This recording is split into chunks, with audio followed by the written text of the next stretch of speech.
Shalom untuk kita semua. Sebelum kita mendengarkan firman Tuhan, kita berdoa. Kasih karunia dari Tuhan kita Yesus Kristus dan damai sejahtera Allah Bapa dan persekutuan Roh Kudus kiranya menyertai kamu sekalian. Amin. Bapak Ibu yang terkasih, yang menjadi firman Tuhan untuk kita pada hari ini di ibadah pertangyangan tertulis dalam Yesaya 66 ayat 10 hingga ayat 14. Beginilah firman Tuhan.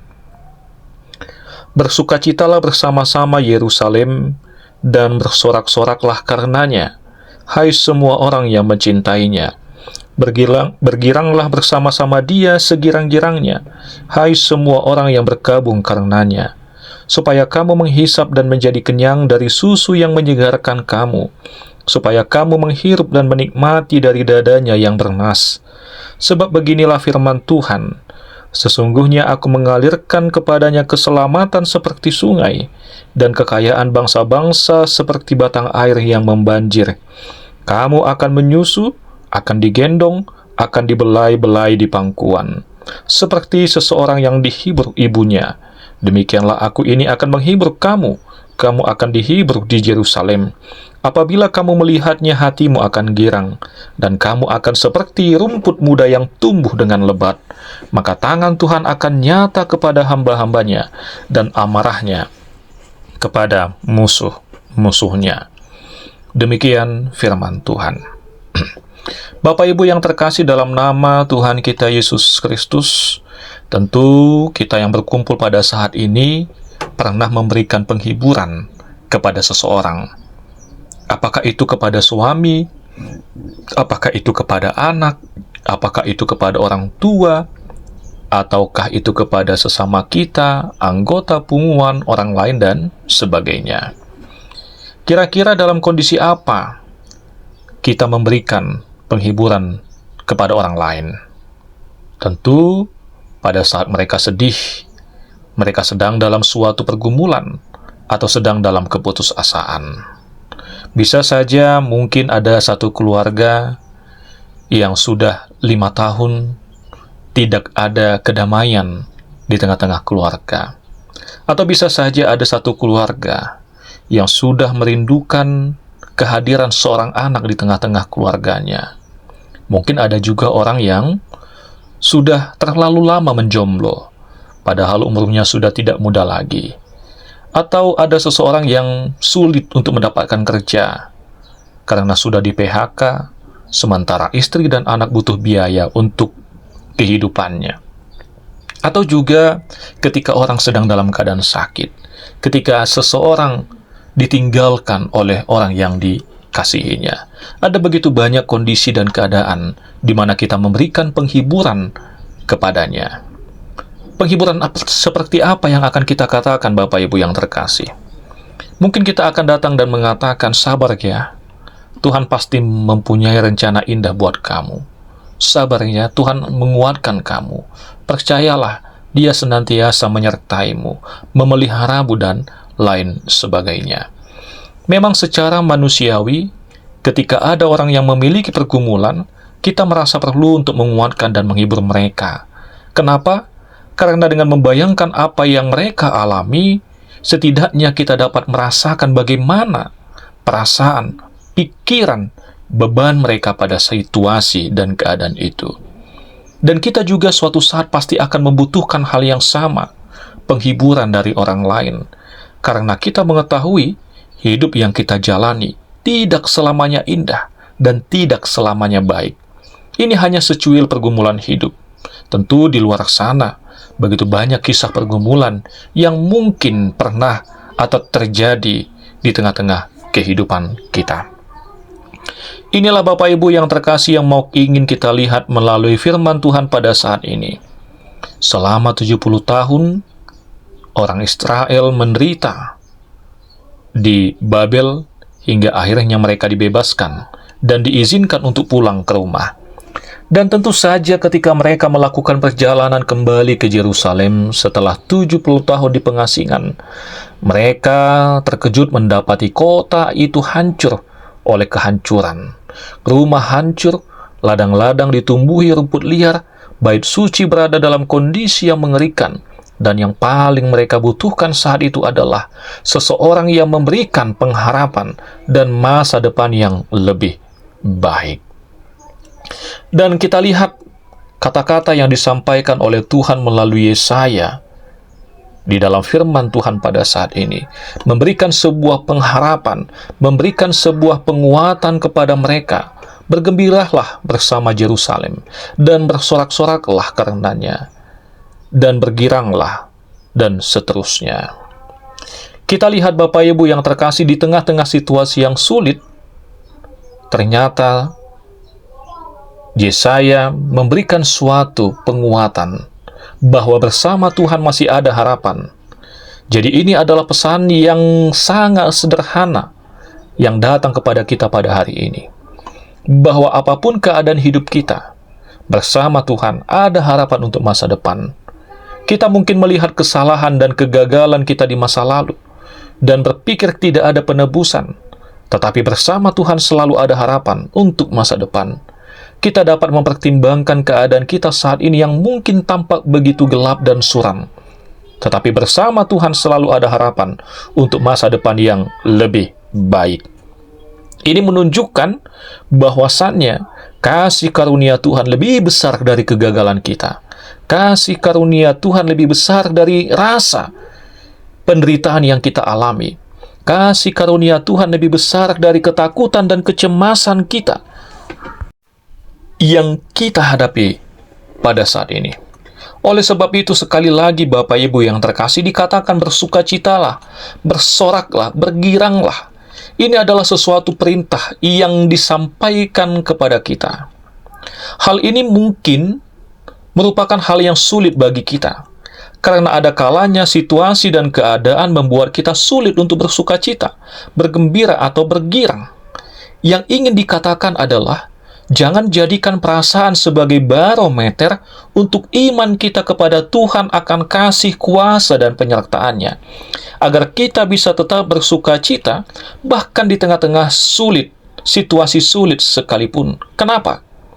Kita semua tahu, banyak orang Kristen yang mendasarkan iman mereka pada apa yang mereka rasakan.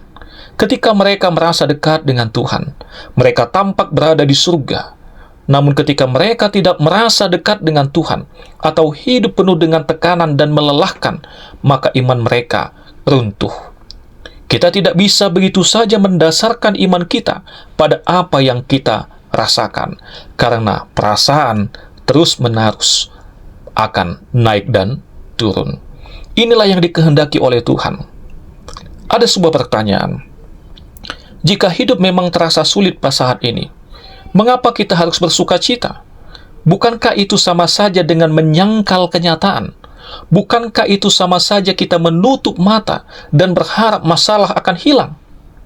Yang ingin kita lihat Bapak Ibu yang terkasih adalah bagaimana dalam masa-masa sulit yang kita hadapi, bahwa Tuhan peduli pada kita dan menyediakan apa yang dibutuhkan bagi tubuh, pikiran, dan jiwa kita. Ayat 11 dikatakan, kamu akan menikmati kesejahteraan seperti seorang anak pada dada ibunya. Tuhan menyediakan yang terbaik bagi kita, seperti seorang ibu yang menyusui bayinya.